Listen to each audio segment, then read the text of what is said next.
ഇന്ന് അയാളുടെ സ്റ്റേറ്റ്മെന്റ് ഉണ്ട് ട്രംപിന്റെ. എന്താ പറഞ്ഞെന്നറിയോ? ഉയർന്ന തീരുവ ചുമത്തുമെന്നും ഇനി വ്യാപാരങ്ങൾ നടത്താൻ ഞങ്ങൾ ഉണ്ടാവില്ല എന്നും ഭീഷണിപ്പെടുത്തിയതിന്റെ ഫലമാണ്. നിങ്ങൾ ആ വാചകം ശ്രദ്ധിക്കണം. ഭീഷണിപ്പെടുത്തിയതിന്റെ ഫലമാണ് ഇന്ത്യ പാക് യുദ്ധം അവസാനിപ്പിക്കാൻ എനിക്ക് കഴിഞ്ഞത്. മോദിയുമായി ഞാൻ ഫോണിൽ സംസാരിച്ച് 5 മണിക്കൂറിനുള്ളിൽ യുദ്ധം അവസാനിച്ചു. ഇന്നത്തെ ട്രംപിന്റെ സ്റ്റേറ്റ്മെന്റ് ആണ്. ഈ രാജ്യത്തിന് അഭിമാനകരമായ എന്തെല്ലാം മുഹൂർത്തങ്ങളുണ്ട്. നെഹ്റു ഈ രാജ്യം ഭരിച്ചപ്പോൾ, ഇന്ദിരാഗാന്ധി ഈ രാജ്യം ഭരിച്ചപ്പോൾ എന്തെല്ലാം മുഹൂർത്തങ്ങളുണ്ട്. ഞാൻ വിശദീകരിക്കുകയല്ല. പക്ഷെ അമേരിക്കയുടെ പ്രസിഡന്റ് പറയുന്നത് 5 മണിക്കൂർ കൊണ്ട് ഞാൻ മോദിയെ കൊണ്ട് യുദ്ധം നിർത്തിപ്പിച്ചത് തീരുവ വർദ്ധിപ്പിക്കുമെന്നും വ്യാപാരം അവസാനിപ്പിക്കുമെന്ന ഭീഷണി കൊണ്ടാണ് എന്നാണ്. പക്ഷെ ചരിത്രം എന്താ? ഇപ്പോ സംഭവിക്കുന്ന റിയാലിറ്റി എന്താണ്? 50% തീരുവ നിൽക്കുകയാണ്. അത് എടുത്തു കളഞ്ഞിട്ടില്ല. അതുണ്ടാവില്ല എന്ന് പറഞ്ഞിട്ട് യുദ്ധം അവസാനിപ്പിച്ചു. പാകിസ്ഥാന്റെ സർവ്വസൈന്യാധിപനെ വൈറ്റ് ഹൗസിൽ കൊണ്ടുപോയി സ്വീകരിച്ച് ആനയിച്ചു ട്രംപ്. 8 മണിക്ക് പത്രസമ്മേളനം മോദി വിളിച്ചപ്പോൾ 7:30 മണിക്ക് പത്രസമ്മേളനം വിളിച്ചിട്ട് ഞാനാണ് യുദ്ധം നിർത്തിയത് എന്ന് പറഞ്ഞ് ഇന്ത്യയെ അപമാനിച്ചു ട്രംപ്. ഒരു മറുവാക്കു പറയാൻ മോദിക്ക് സാധിച്ചിട്ടില്ല. മൈ ഫ്രണ്ട് എന്നൊക്കെ പറഞ്ഞിട്ടാ പ്രസംഗിച്ചത്. ആ ഫ്രണ്ടായി പണി ചെയ്തത്, അയാളായി പണി കൊടുത്തത്. 50% തീരുവ എന്ന് പറയുന്നത് തുണിത്തരങ്ങൾ, സമുദ്ര ഉൽപ്പന്നങ്ങൾ, തുകലുകൾ, രത്നം, ആഭരണം എന്ന് വെച്ചാൽ ഇന്ത്യയുടെ വിദേശ നാണ്യത്തിന്റെ 66%. ആ 66% കടുത്ത പ്രതിസന്ധിയെ അഭിമുഖീകരിക്കുന്നു എന്ന് ഇന്ന് സാമ്പത്തിക വിദഗ്ധന്മാർ ഈ ട്രംപിന്റെ സ്റ്റേറ്റ്മെന്റിന് ശേഷം വ്യാപകമായ ചർച്ചകൾ ഉണ്ടാവുന്നു. ഞങ്ങൾ അന്നേ പറഞ്ഞു, 1000 വട്ടം നമ്മൾ പറഞ്ഞു, നിങ്ങൾ ഈ വൈകാരികത കൊണ്ട് ഭരിക്കാനാവില്ല. അത് ഒരു സ്റ്റേറ്റും ഭരിക്കാനാവില്ല, ഒരു രാജ്യവും ഭരിക്കാനാവില്ല, ലോകത്തിൽ ആർക്കും ഒരു നാടിനെ മുന്നോട്ട് കൊണ്ടുപോകാനാവില്ല. നിങ്ങൾ മുസ്ലിങ്ങളെ പ്രതികളാക്കി. മുസ്ലിങ്ങള് മഹാകുഴപ്പക്കാരാണ്. അവരെ അങ്ങ് കൊന്നു തീർത്താൽ ഈ രാജ്യം രക്ഷപ്പെടും. അവരുടെ ആരാധനാലയങ്ങൾ പിടിച്ചെടുത്താൽ നമ്മൾ ഈ നാട് ശോഭിതമാകും. അതുകൊണ്ട് മുസ്ലിങ്ങളെ ടാർഗറ്റ് ചെയ്യും. മുസ്ലിങ്ങളെ ടാർഗറ്റ് ചെയ്താൽ ഇന്ത്യ രക്ഷപ്പെടുവോ? മുസ്ലിങ്ങളെ ടാർഗറ്റ് ചെയ്ത് അവരെ ആൾക്കൂട്ടങ്ങളെ കൊണ്ട് കൊല്ലിച്ചാൽ ഈ രാജ്യത്തിന്റെ സമ്പദ് വ്യവസ്ഥ രക്ഷപ്പെട്ടു വരുമോ? മുസ്ലിങ്ങളെ ഇല്ലാതെയാക്കിയാൽ ഇതെന്തിനെന്നറിയുമോ നിങ്ങൾ? വലതുപക്ഷ രാഷ്ട്രീയത്തിന്റെ ആഗോള പ്രശ്നം ഇതാണ്.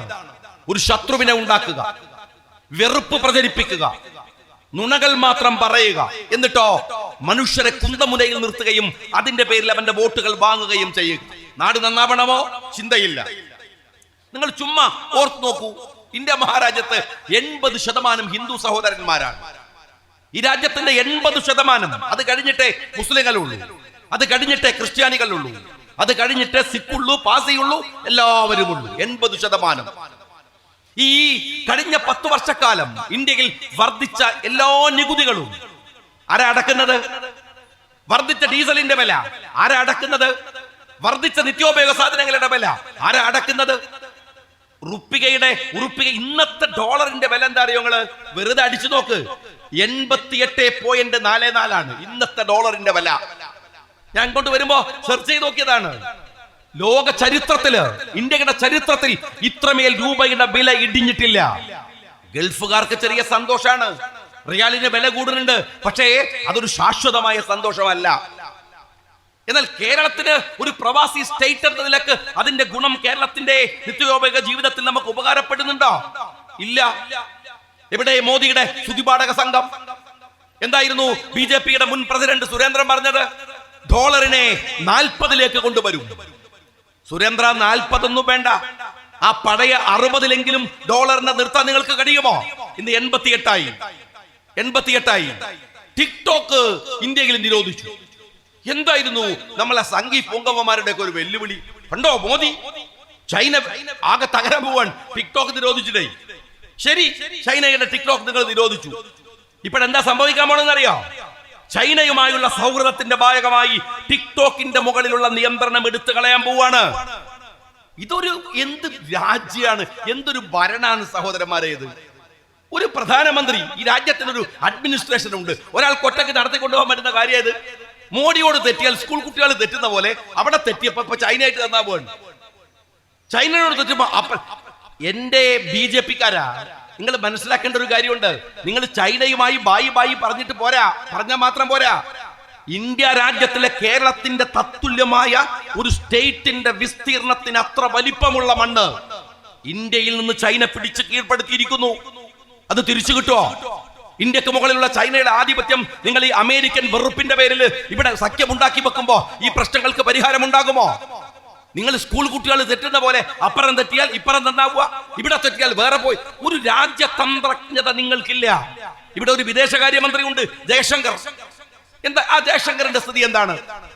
BJP-ക്കാര് പറയണത് അയാൾക്ക് 2-3-4 ഭാഷ അറിയാന്നാണ്. ഇവിടെ ഭാഷ അറിഞ്ഞിട്ട് കാര്യമില്ല, വർത്താനം പറയാൻ അറിയണ്ടേ? ഭാഷ അറിഞ്ഞിട്ട് എന്താ കാര്യം? വർത്താനം പറയാൻ അറിയണ്ടേ? ഇവിടെ ഓപ്പറേഷൻ സിന്ദൂർ കഴിഞ്ഞപ്പോ ET മുഹമ്മദ് ബഷീർ സാഹിബിനോട് പറഞ്ഞു, ലോക രാജ്യങ്ങളോട് ഇതൊന്ന് വിശദീകരിച്ചു കൊടുക്ക്. ശശി തരൂരിനോട് പറഞ്ഞു, ഒന്ന് വിശദീകരിച്ചു കൊടുക്ക്. അവരല്ലേ പോയത്? അവരല്ലേ ലോകരാഷ്ട്രങ്ങളിൽ പോയത് ഈ രാജ്യത്തെ വിശദീകരിക്കാൻ? എന്റെ ജയശങ്കർ പോയില്ല? എന്റെ ജയശങ്കർ സംസാരിച്ചില്ല? അദ്ദേഹം എന്തുകൊണ്ട്? ഞാൻ ചോദിക്കുന്നത്, നിങ്ങൾക്ക് അറിയാമോ ഇറാന്റെ വിദേശകാര്യമന്ത്രിയെ? ഞാൻ പലപ്പോഴും പറഞ്ഞു, അബ്ബാസ് അർഗാജി. ഇറാനും അമേരിക്കയും ഒക്കെ ഇസ്രായേലുമായി യുദ്ധം നടക്കുകയാണ്. അമേരിക്ക മനസ്സുകൊണ്ട് ഇസ്രായേലിന്റെ കൂടെയാണ്. ആ സമയത്താണ് ട്രോയ്ക്കയുമായുള്ള ചർച്ച നടക്കുന്നത്. നിങ്ങൾ എല്ലാവരും കണ്ടിട്ടുണ്ടാകും. ആ ചർച്ച നടക്കുന്ന സമയത്ത് അബ്ബാസ് അർഗാച്ചി പ്രസംഗിച്ചുകൊണ്ടിരിക്കുമ്പോ അദ്ദേഹത്തിന്റെ തൊണ്ടയിൽ ഒരു ചെറിയ പ്രയാസം. അപ്പോഴെങ്ങനെയാണ്? നിങ്ങൾക്കറിയാലോ, ഒരു അന്താരാഷ്ട്ര സമ്മേളനം നടക്കുമ്പോ ടേബിളിൽ ഇങ്ങനെ വെള്ളമൊക്കെ ഇങ്ങനെ മൂടി വെച്ച് വൃത്തിയിൽ വെച്ചിട്ടുണ്ടാവും. പെട്ടെന്ന് ഇയാളുടെ ശബ്ദമിടറിയപ്പോ അവിടെയുള്ള ഒരു സെർവന്റ് വന്ന് ആ വെള്ളം എടുത്ത് അബ്ബാസ് അർഗാച്ചിക്ക് കൊടുക്കുകയാണ്. അയാള് ആ വെള്ളം വാങ്ങിയില്ല. അയാൾ പിറകിലേക്ക് തിരിഞ്ഞ് തന്റെ സെക്രട്ടറിയോട് പറഞ്ഞു, വെള്ളം കൊണ്ടുവരൂ. സെക്രട്ടറി ചെയ്യുന്നത് എന്താണെന്നറിയോ? അയാളുടെ കയ്യിലൊരു ബാഗ് ഉണ്ട്. ആ ബാഗ് തുറന്നിട്ട് അതിനകത്ത് നിന്ന് ഇറാനിൽ നിന്ന് കൊണ്ടുവന്ന വെള്ളം അബ്ബാസ് അർഗാച്ചിക്ക് കൊടുത്തു. അയാൾ ആ വെള്ളം കുടിച്ച് തിരിച്ച് തന്റെ സെക്രട്ടറിയുടെ കയ്യിൽ ഈ കപ്പ് കൊടുത്തു. പച്ചമലയാളത്തിൽ തിരുന്ന് നമ്മൾ പറഞ്ഞാൽ ഈ ലോകരാഷ്ട്ര തലവന്മാരോട് മുഴുവൻ അയാൾ പറഞ്ഞാൽ എന്താണെന്നറിയോ? ബോഡി ലാംഗ്വേജ് കൊണ്ട് നിങ്ങളെന്നും കുടിച്ച വെള്ളത്തിൽ വിശ്വസിക്കാൻ കൊള്ളില്ല എന്നാണ്. ഒരു രാഷ്ട്രത്തിന്റെ വിദേശകാര്യമന്ത്രിയുടെ ഒരു ബോഡി ലാംഗ്വേജ് മതി ലോകത്തോട് സംസാരിക്കാൻ. അത് മതി. വിവരമുള്ള ഒരു രാജ്യത്തിന്, വിവരമുള്ള ഒരു വിദേശകാര്യമന്ത്രിക്ക് 10 ഭാഷയൊന്നും അറിയണ്ട. BJP-ക്കാരാ, 10 ഭാഷയൊന്നും അറിയണ്ട. അബ്ബാസ് അർഗാച്ചി ചെയ്ത ഒരൊറ്റ പണി മതി. ട്രസ്റ്റ് പ്രധാനമാണ്, വിശ്വാസം പ്രധാനമാണ്. രാഷ്ട്രങ്ങൾ തമ്മിൽ അമേരിക്കയോട് പറയാൻ കൊള്ളില്ല നിങ്ങളെ വിശ്വസിക്കാൻ. ഞാൻ യൂത്ത് ലീഗുകാരോട് പറയുന്നു, അബ്ബാസ് അർഗാച്ചി അവരുടെ മനസ്സിലിടമുണ്ട്. നിങ്ങൾ പരിശോധിച്ച് നോക്കിയിട്ടുണ്ടോ? യൂത്ത് ലീഗുകാര് മെമ്പർഷിപ്പ്, അതിന്റെ ഒരു കമ്മിറ്റി, അത് നടത്തുന്ന പിന്നെ അതിന്റെ തിരക്കുകൾ നിങ്ങൾ ഈ നാട്ടിലെ എല്ലാം അറിയണം. എല്ലാ കാര്യങ്ങളും പരിശോധിക്കണം. ഈ കുട്ടികളുടെ പുതിയ ട്രെൻഡ് മനസ്സിലാവണം. നിങ്ങൾ അവരോട് ചോദിച്ചാൽ ഒരു മിനിറ്റ് കൊണ്ട് അവർ പറയും ആരാണ് അബ്ബാസ് അർഗാച്ചി എന്ന്. അവർക്ക് ഇന്ന് ആവേശമാണ്. സൊഹ്റാൻ മംദാനിയെ നിങ്ങൾക്കറിയുമോ? സൊഹ്റാൻ മംദാനി 33 വയസ്സാണ്. മനോഹരമായ റാപ്പറാണ്. ലോകത്തിൽ ഏറ്റവും കൂടുതൽ ഇസ്രയേലിൽ ജൂതന്മാർ പാർക്കുന്നത് കഴിഞ്ഞാൽ രണ്ടാമത് ഇസ്രയേലികൾ പാർക്കുന്ന ലോകത്തിലെ 2ാമത്തെ നഗരമാണ് ന്യൂയോർക്ക് സിറ്റി എന്ന് പറയുന്നത്. ആ ന്യൂയോർക്ക് സിറ്റിയിൽ ഇയാൾ അതിന്റെ മേയറായി മത്സരിച്ച് 1ാം റൗണ്ടിൽ ജയിച്ചു. ഈ സൊഹ്റാൻ മംദാനി എന്ന് പറയുന്ന 33 വയസ്സുകാരൻ. അയാളോട് പത്രക്കാര് പോയിട്ട് ചോദിക്കുന്നുണ്ട്. മെഹദി ഹസൻ എന്ന് പറയുന്ന പ്രമുഖ ജേർണലിസ്റ്റ് ചോദിക്കുന്നുണ്ട്, നിങ്ങൾ ന്യൂയോർക്ക് സിറ്റിയുടെ അധിപനായാൽ ആ ന്യൂയോർക്ക് സിറ്റി സന്ദർശിക്കാൻ നരേന്ദ്രമോദി വന്നാൽ നിങ്ങൾ എന്തു ചെയ്യും? അയാൾ പറയുന്നുണ്ട്, നരേന്ദ്രമോദി ഒരു യുദ്ധ കുറ്റവാളിയാണ്. അയാൾ നെതന്യാഹുവിനെ പോലെ വംശശുദ്ധീകരണം നടത്താൻ ശ്രമിച്ചവനാണ്. അയാൾ ഒരു യുദ്ധ കുറ്റവാളിയാണ്. അയാൾ പങ്കെടുക്കുന്ന വേദിയിൽ ഞാൻ പങ്കെടുക്കില്ല. രണ്ടാമത്തെ ഒരു വർത്തമാനമുണ്ട്. ഇയാൾ ചോദിക്കാൻ, നിങ്ങൾ ന്യൂയോർക്കിന്റെ മേയർ ആയാൽ നെതന്യാഹു ന്യൂയോർക്കിൽ വന്നാൽ എന്തു ചെയ്യും? സഹ്റാൻ മംദാനി പറയുന്നത്, ഞാൻ അയാളെ അറസ്റ്റ് ചെയ്യും. അയാൾ ഒരു കുറ്റവാളിയാണെന്ന് മാത്രമല്ല, അയാൾ ലോകത്തിലെ സർവനാശനം ഉള്ള ഒരു മനുഷ്യനാണ്.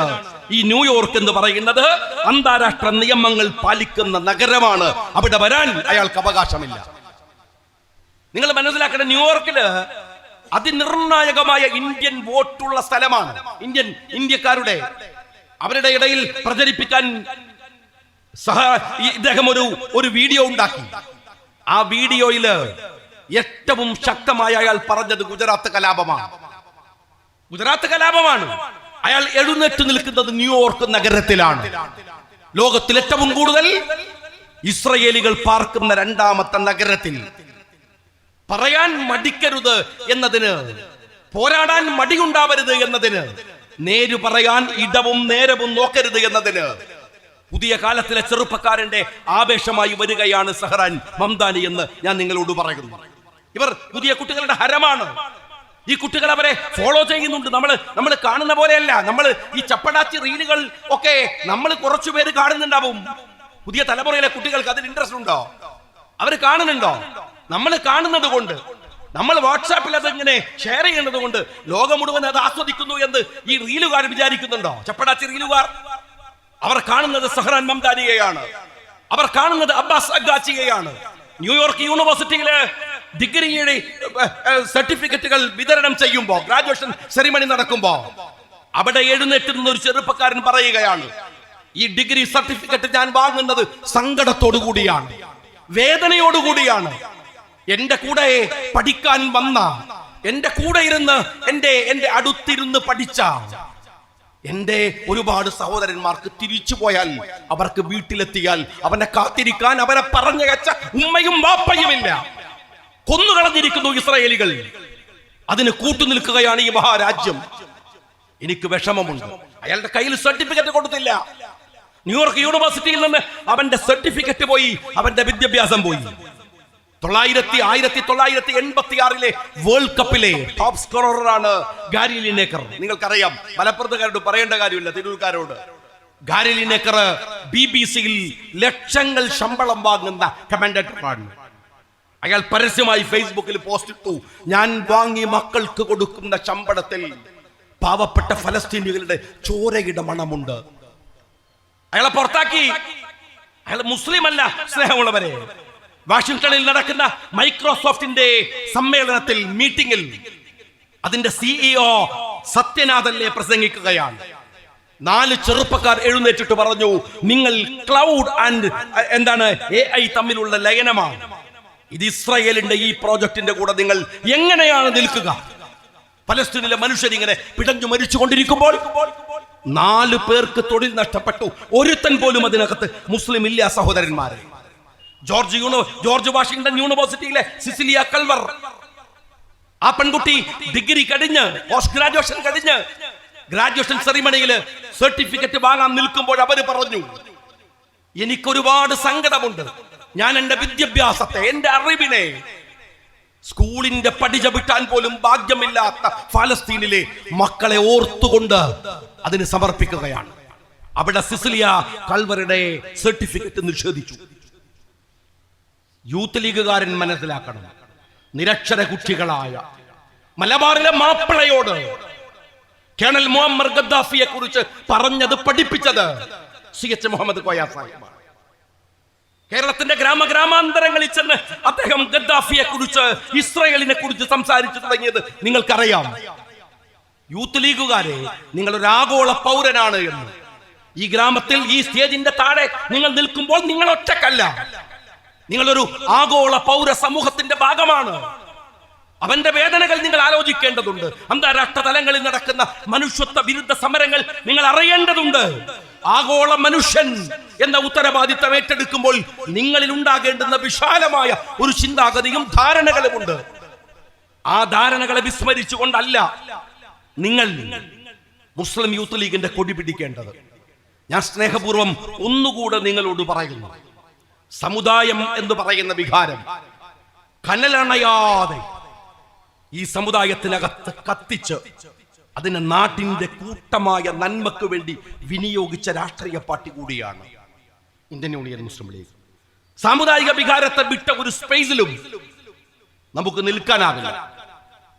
ഞാനിത് വളരെ ഗൗരവത്തോടുകൂടി എന്റെ സഹപ്രവർത്തകന്മാരോട് ഞാൻ പറയുന്നു. കേരളം എന്ന ഈ നാട്, ആ നാട്ടിലെ പുരോഗതി പ്രാപിച്ച ഒരു സമൂഹം അവരുണ്ടായത് അവരുണ്ടായത് ഇവിടുത്തെ CPM-കാരൻ പറയുന്ന ചപ്പടാച്ചി രാഷ്ട്രീയ വർത്തമാനം കൊണ്ടൊന്നും അല്ല. ഈ ശങ്കരൻ നമ്പൂതിരിപ്പാടാണ് കേരളം ഉണ്ടാക്കിയത് എന്ന ബഡായി വസ്തുതയുമായി നിരക്കാത്തതാണ്. നിങ്ങൾ പരിശോധിക്കണം. എന്ത് കോപ്പാണ് അയാൾ കേരളത്തിന് ഉണ്ടാക്കി കൊടുത്തത് എന്ന് ചോദിച്ചാൽ, കരുണാകരനെ പോലെയുള്ള വലിയ തന്ത്രജ്ഞാനികളായിട്ടുള്ള ഭരണാധികാരികളുടെ ഏടയലത്ത് പോലും കൊണ്ടുപോയി വെക്കാനാവില്ല. ശങ്കരൻ നമ്പൂതിരിപ്പാട് കേരളം കണ്ട ഏറ്റവും വലിയ കടുത്ത വർണ്ണവെറിയുടെ, ജാതിവെറിയുടെ ഉത്തരവാദിത്തം എടുത്ത ആളാണ്. ഏലംകുളം മനക്കൽ ശങ്കരൻ നമ്പൂതിരിപ്പാട്. ശങ്കരൻ നമ്പൂതിരിപ്പാട് എന്ന ജാതിയ പേര് കൊണ്ടുവച്ചു. എന്നിട്ടും തൃപ്തിയാവാണ്ട് തറവാടടക്കം ഏലംകുളം മനയും കൂടെ പേരിന്റെ കൂടെ ചേർത്ത് വെച്ച സവർണവാദി. അറിയോ നിങ്ങള്? കേരളത്തിന്റെ ഈ പുരോഗതിയുടെ അടിസ്ഥാനം എന്നാൽ നിങ്ങൾ എന്റെ മുമ്പിൽ അന്തസ്സോടെ അഭിമാനത്തോടെ നിൽക്കുന്നത് എന്തുകൊണ്ടാണ്? സാമുദായികമായ പോരാട്ടത്തിന്റെ നേട്ടമാണത്. നിങ്ങൾ കുട്ടികളെ പഴയ പോലെ അല്ലല്ലോ. ഈ ലോകം നിങ്ങൾക്ക് കൈവെള്ളയിലുണ്ടല്ലോ. സെർച്ച് ചെയ്തോ നിങ്ങൾ. കേരളത്തിലെ ഈഴവ സമുദായത്തിന് സമാനമായ ഇന്ത്യയിലെ ജാതീയ സമുദായങ്ങളെ നിങ്ങൾ എടുക്ക്. അവരെവിടെ ജീവിക്കുന്നത്? അവരുടെ അവസ്ഥ എന്താണ്? കർണാടകയിൽ, തമിഴ്നാട്ടിൽ, അങ്ങ് ഉത്തർപ്രദേശിൽ പുഴുക്കളെ പോലെ ജീവിക്കേണ്ടി വരുന്ന അവസ്ഥ ആ സമൂഹത്തിനുണ്ട്. എന്നാൽ അവർക്ക് അന്തസ് ഉണ്ടാക്കി കൊടുത്തത്, അഭിമാനമുണ്ടാക്കി കൊടുത്തത്, ആർജവം ഉണ്ടാക്കി കൊടുത്തത്, വിദ്യാഭ്യാസം ഉണ്ടാക്കി കൊടുത്തത്, അടിസ്ഥാനപരമായ ശക്തി ഉണ്ടാക്കി കൊടുത്തത് മഹാനായ ശ്രീനാരായണ ഗുരുദേവനാണ്.